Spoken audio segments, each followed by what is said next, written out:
Contrary to popular belief, James Bond is not a character that can be race swapped. I can really sum up the reason for why James Bond can't be race swapped in 4 words.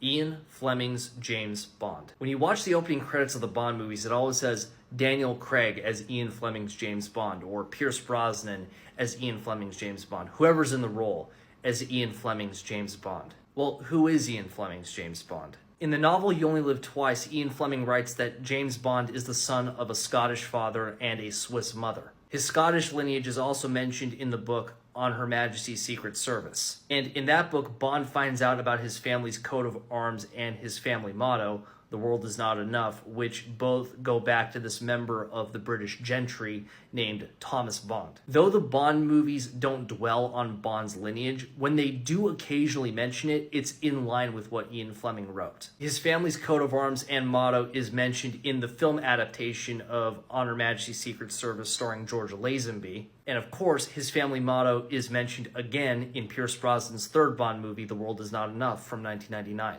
Also, when people say that James Bond doesn't have a particular race, the opposite is in fact true. In fact, Ian Fleming described him as white in several books. This is evident in the novels Casino Royale and Moonraker, where characters describe James Bond's appearance as similar to musician Hoagy Carmichael. Also, this sketch of James Bond commissioned by Ian Fleming specifically depicts a white guy. So it's clear that Ian Fleming wrote James Bond as a white male, both through description and through the character's family history and lineage. If the Bond movies continue with the custom of saying on the opening credits that the lead actor is playing Ian Fleming's James Bond, well, that has to be a white guy. If you were to cast, say, Idris Elba as James Bond, great actor though he is, there is no way to believe visually that he is Ian Fleming's James Bond. He doesn't resemble the character one bit, and there's no way to believe that the character background that Fleming wrote for James Bond applies to him. So there you go.